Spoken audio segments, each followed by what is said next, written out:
నమస్తే రమగారు. నమస్తే జయ. రమగారు, హోలీ పండుగ, ఈ పండుగ యొక్క విశిష్టత, పాటించాల్సిన విధి విధానాలు, అంటే హోలీ పండుగ అంటే సరదాగా జరుపుకునేదే, కానీ ఆధ్యాత్మిక అంశం కూడా ఒకటి కూడి ఉంటుంది కదా, ఆ విషయాలన్నీ మాకు చెప్పాలి మీరు ఇప్పుడు. హోలీ పండగ అంటే ఇది వరకు నార్త్ ఇండియాలో విపరీతంగా చేసుకుంటునేవాళ్ళు, మన దగ్గర కొంచెం తక్కువ చేసేవాళ్ళు. క్రమంగా మన దగ్గర కూడా పెరిగింది. అయితే సంస్కృత కావ్యాల్లో ఇది కాముని దహనం అని చేస్తారు, వసంతోత్సవం అంటారు. వసంతోత్సవాన్ని అంతఃపురాల్లో యువరాణులు కూడా, ఒకళ్ళు మన్మధుడు ఒకళ్ళు రతిదేవి వేషాలు వేసుకుని నాట్యాలు అవి చేసుకుంటూ ఉండి చాలా వసంతాన్ని విపరీతంగా వసంతం చల్లుకుని చాలా ఆనందించేవాళ్ళ పాతకాలంలో కావ్యాల్లో కనపడుతుంది. అయితే ఈ హోలీ ఏంటంటే హోళికా పూర్ణిమ అంటారు. పాల్గొన్న పౌర్ణమి కదా, పాల్గొన్న పౌర్ణమినే మనం హోళీగా చేసుకుంటాం, అంతే కదా. అవును. అయితే ఈ ప్రహ్లాదుడి మేనత్త అంటే హిరణ్యకశిపుడికి ఒక చెల్లెలు ఉందట, హోళిక ఆవిడ పేరు. ఈ ప్రహ్లాదుడు విపరీతంగా ఎప్పుడు హరినామస్మరణ చేసేవాడు కదా, అయితే అతను మంటల్లో పడేయమన్నారు హరినామస్మరణ మాన్పించడానికి. ఈ హోళిక ఆయన ఒళ్ళో కూర్చోబెట్టుకుని మంటల్లోకి ప్రవేశించింది. పిల్లవాడు చిన్నపిల్లాడు కదా, ఎత్తుకుని ప్రవేశించింది. విష్ణుమాయ వల్ల ప్రహ్లాదుడికి ఏం కాలేదు, హోళిక దగ్ధమైపోయింది.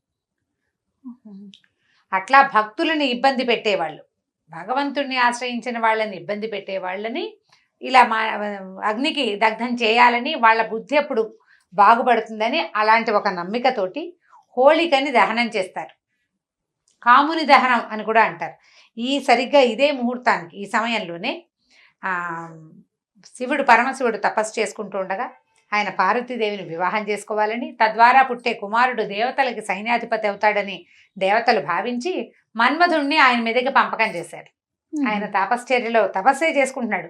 ఈ తపశ్చర్యలో ఉన్న పరమేశ్వరుణ్ణి పార్వతీదేవికి అనుకూలుడిగా మార్చడం కోసం ఆ సమయానికి ఈయన బాణం వేశాడు. వాళ్ళిద్దరూ ఒక చోట ఉన్నప్పుడు, అంటే పరమశివుడు తపస్సు చేసుకున్నాడు, పార్వతీదేవి ఏదో పరిచర్య చేయడానికి పువ్వులు అవి సమర్పించడానికి వచ్చింది. అదే సమయానికి మన్మథుడు బాణం వేశాడు.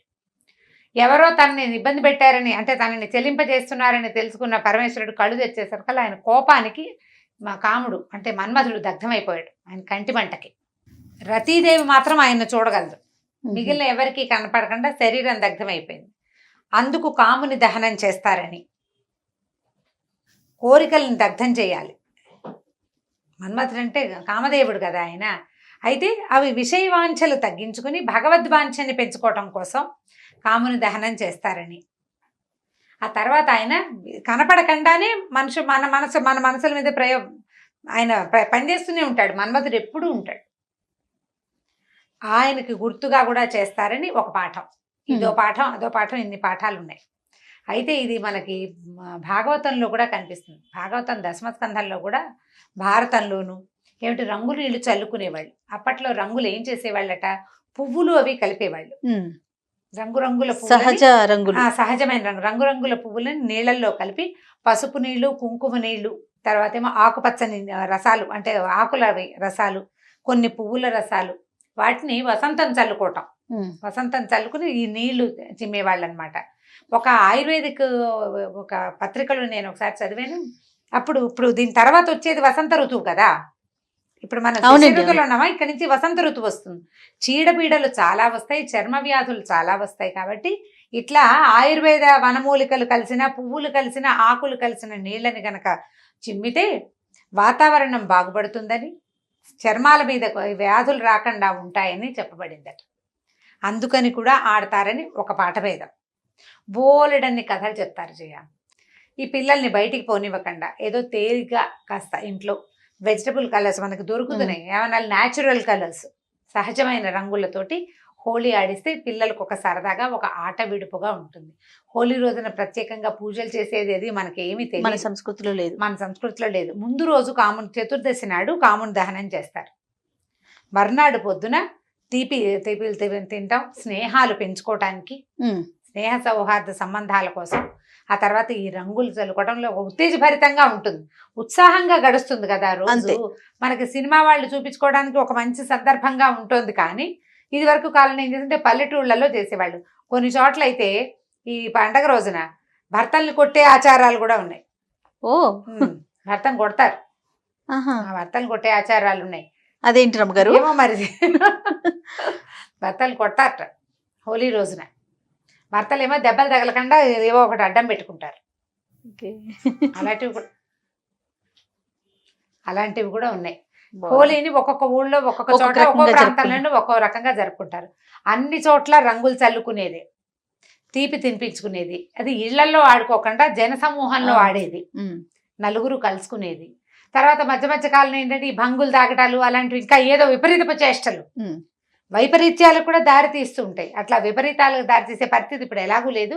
అంత జోలికి పోకుండా చక్కగా ఇంట్లో రంగులంటే బచ్చలి పళ్ళు అవి నలిపితే రంగు వస్తుంది, బీట్రూట్ లో కలర్ వస్తుంది. అట్లా ఏదో సహజంగా వాడేవి ఒక 2-3 రంగులు తయారు చేసి పిల్లలకి ఆ సరదా తీర్పిచ్చేస్తే ఏదో ఆడేసుకున్నామన్న సరదా ఉంటుంది.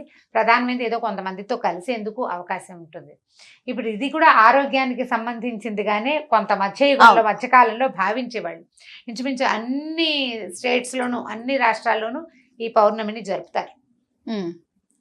కొన్ని చోట్ల పాల్గొన పౌర్ణమి నాడు నృసింహ కళ్యాణం చేస్తారు, నరసింహస్వామి కళ్యాణం చేస్తారు.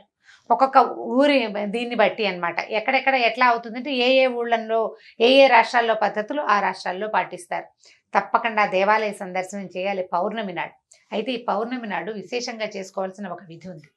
మనం హోలీ ఆడతాం, ఆడిన వాళ్ళు ఆడుకుంటారు, హోలీ ఆడరు.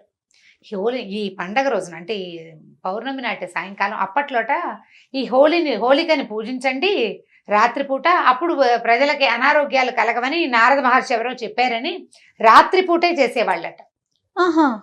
హోలికని వెలిగిస్తారు కదా, దహనం చేస్తారు, కామదహనం లాగా. చతుర్దశి నాడు చేసేది కాకుండా హోలీ పౌర్ణమి నాడు కూడా అలా మంటలు రేకెత్తిస్తారనమాట, మంటలు అంటిస్తారు. ఒక హోలీ లాంటి ఒక అమ్మాయి లాంటిది స్త్రీ వికృత రూపం కలిగిన ఒక స్త్రీ ప్రతిమ చేసి దాన్ని అంటిస్తారు. గుజరాత్లోను ఆ వైపు చాలా బాగా చేస్తారు, విపరీతంగా ఆటలాడతారు, మొత్తం ప్రజలంతా రోడ్ల మీదకి వస్తారు. అయితే మనం ఏం చేసుకోవచ్చు అంటే, ఒకవేళ మన ఇళ్లలో హోలీ లేదు, మనకు అలవాటు లేదు, మనం చెయ్యం, ఏదో టీవీలో చూస్తాం, ఏవో సినిమాలు వస్తాయి అవి కూడా చూసేస్తాం.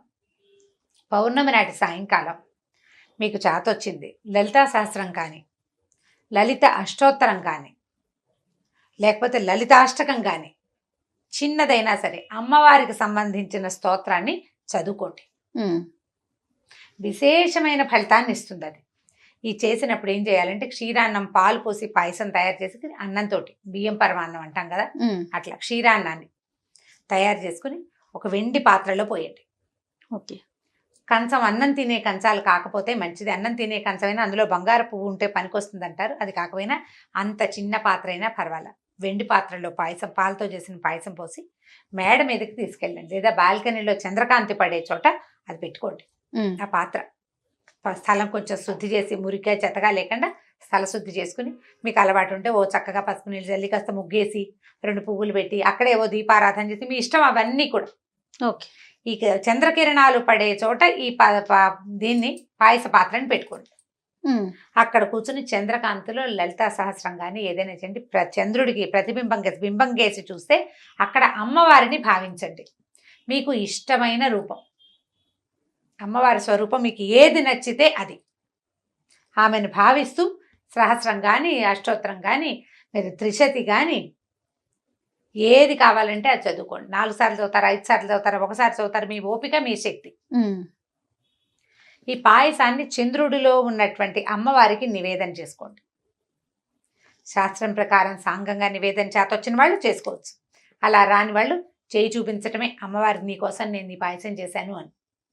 దాన్ని ప్రసాదంగా తీసుకోండి. అపరిమితమైన మానసిక ప్రశాంతత కలుగుతుంది. పిల్లల్లో ఇతరత్ర అటు ఇటుగా అయిపోతున్నాయి మనసులు, వాళ్ళను కూడా వెన్నెల్లో కూర్చోబెట్టండి. పౌర్ణమి వెన్నెల చాలా మంచిది. చంద్రుడు మనఃకారకుడు, అతను చాలా సమస్యల్ని తీర్చేస్తాడు. మనం భావన చేసిన అమ్మవారు, మనం చదివిన స్తోత్రము, ఆ ప్రశాంతమైన వాతావరణము, ఇవన్నీ కూడా మనకి చిత్తశాంతిని ప్రసాదిస్తాయి. సరదాగా హోలీ చేసుకుంటే చేసుకోండి. హోలీ పౌర్ణమి నాడు ఒక మంచి పని చేశామన్న సంతోషం కలుగుతుంది మీరు ఇది గనక చేస్తే. తప్పకుండా.